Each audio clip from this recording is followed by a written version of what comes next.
بسم اللہ الرحمن الرحیم وبہ نستعین وہو خیر معین۔ اذان و اقامت میں آواز کو اس طرح گلے میں گھمایا جائے کہ وہ آواز لہو و لعب کی آواز سے شباہت رکھتی ہو، یعنی گانا بن جائے، تو پھر ایسی اذان و اقامت کہنا بھی حرام ہے اور وہ اذان و اقامت باطل ہے۔ لیکن اس کے قریب قریب ہو، گانے کی پوری شکل نہیں بنتی ہے، تو پھر مکروہ ہے۔ گھما گھما کر کے گلے میں آواز نکالنا بہت زیادہ یہ مکروہ رہے گا، اگرچہ کہ گانے کی حد تک نہ پہنچی ہو۔ اگر گانے کی حد تک پہنچ جائے تو پھر حرام۔ جس طریقے سے مسجد میں تھوک پھینکنا یا بلغم نکالنا یہ مکروہ ہے، لیکن جب مسجد کی توہین ہوتی ہے تو حرام ہو جایا کرتا ہے، یا لوگوں کی عادت بن جایا کرتی ہے، اس کی وجہ سے بھی جو حرام ہو جایا کرتا ہے۔ پہلا مسئلہ یہ کہ گلے میں آواز گھما گھما کے نکالنا، اتنی گھمائی جائے کہ وہ گانے کے لہو و لعب کی طرز پر ہو جائے، اس کے مشابہ ہو جائے، تو پھر ایسی آواز اذان میں نکالنا حرام ہے جو گانے کے مشابہ ہے۔ تو دوسری طرف سے اگر گانے کے معیار پر پوری نہ بھی اترے تو مکروہ ہے۔ دوسرا مسئلہ ہے مشروعیات۔ مشروعیات کا مطلب یہ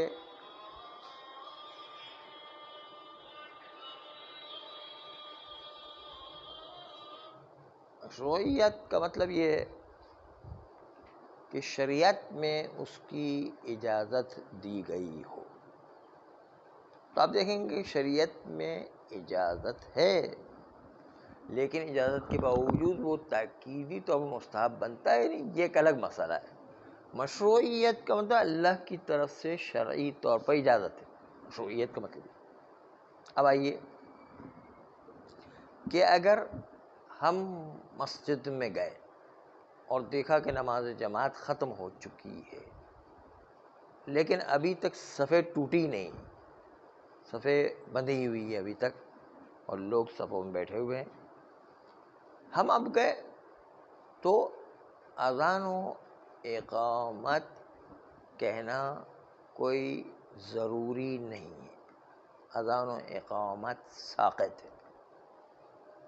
لیکن اگر کوئی کہنا چاہے تو مشروعیت رکھتا ہے، لیکن مشروعیت رکھنے کے باوجود انسان آہستہ آہستہ اذان و اقامت کہہ سکتا ہے۔ مشروعیت ہے، نہیں اجازت ہے، آہستہ آہستہ کہے۔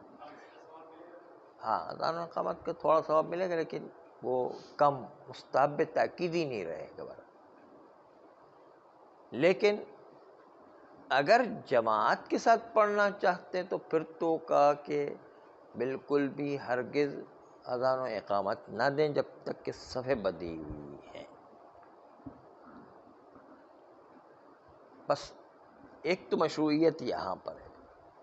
دوسری مشروعیت جو ہے وہ یہ ہے کہ آپ نے پچھلے مسئلے میں سنا کہ عرفہ کے میدان میں عرفہ کے دن جو نماز ظہرین کی پڑھی جاتی ہے وہ ملا کر پڑھی جاتی ہے،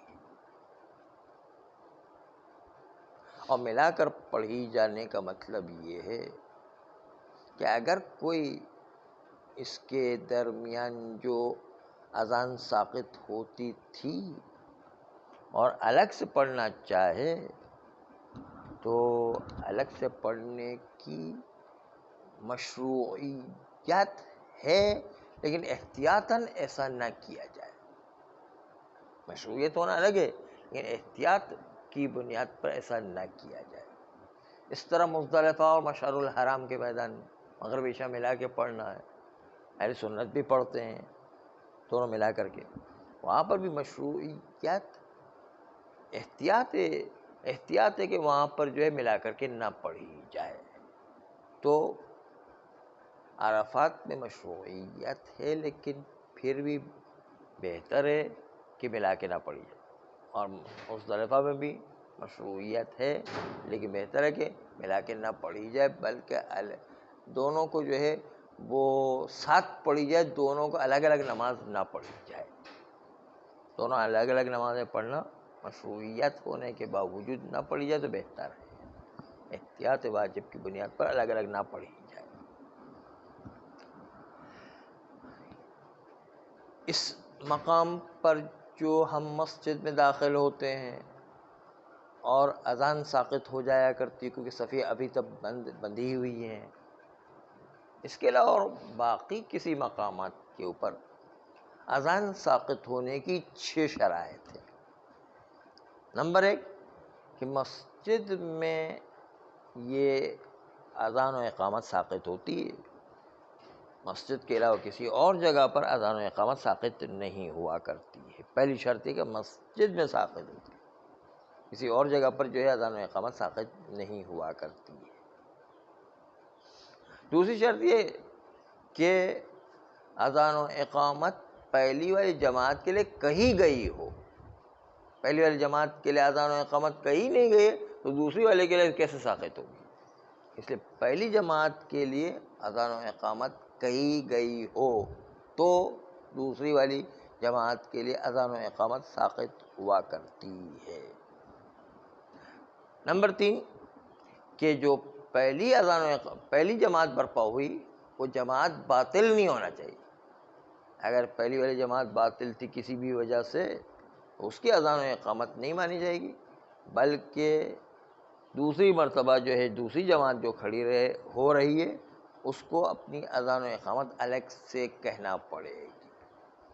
چوتھی شرط ہے کہ دونوں ایک ہی جگہ پر جماعتیں برپا ہو رہی ہوں۔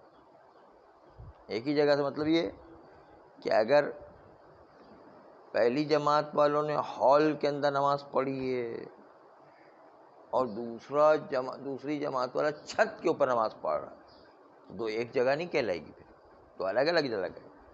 دونوں ایک ہی جگہ پر جماعت ہونا چاہیے۔ یہ پہلی جماعت والے بھی ایک ہی جگہ پر جو ہال میں نماز پڑھتے ہیں، دوسری والی جماعت والے بھی جو ہال میں ہی آ کے نماز جماعت پڑھتے ہیں، تب جا کر اذان و اقامہ ساقط ہوا کرتی ہے۔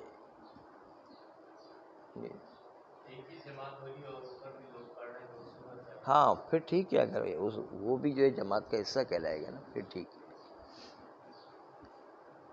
جو ہے۔ تو چوتھی شرط یہ کہ اذان و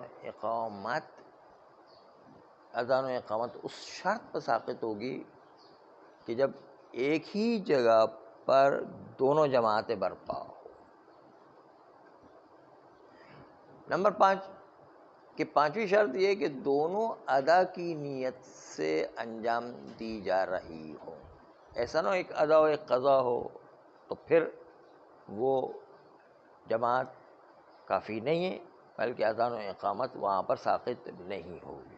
ایک ہی قسم کی ادا نمازیں دونوں کے دونوں انجام دے رہے ہوں تب جا کر دوسری والی جماعت کے لیے اذان و اقامت ساقط ہوا کرتی ہے۔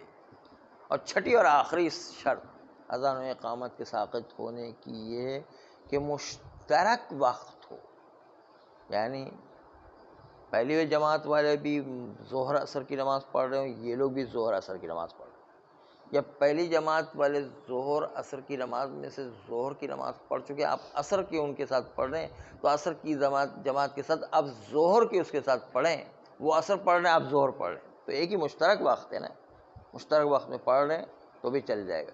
یا آپ جو ہے ایک ظہر کی پڑھ چکے تھے، اب جماعت میں ظہر کی پڑھ چکے تھے، اب جماعت جو ہے آ کر کے جو ہے ظہر کی اب شروع کر رہے ہیں تو آپ عصر کی نیت سے اس کے پیچھے پڑھ سکتے ہیں، لیکن مشترک وقت ہونا ضروری۔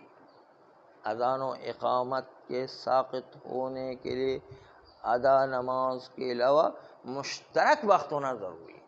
مشترک وقت ہوگا تو نماز جماعت ساقط ہو سکتی ہے، کیا نام ہے، اذان و اقامت ساقط ہو سکتی ہے، ورنہ اقامت ساقط نہیں۔ ان 6 شرطوں کے ساتھ جو دوسری جماعت ہے اس کی اذان و اقامت ساقط ہو سکتی ہے۔ 6 میں سے ایک بھی شرط نہ ہو تو اذان و اقامت ساقط نہیں ہوگی، بلکہ اس اذان و اقامت کو دوبارہ انجام دینا ہوگا تاکہ جو ہے اذان و اقامت کا مستحب تاکیدی والا ثواب حاصل کیا جا سکے۔ صلی اللہ علیہ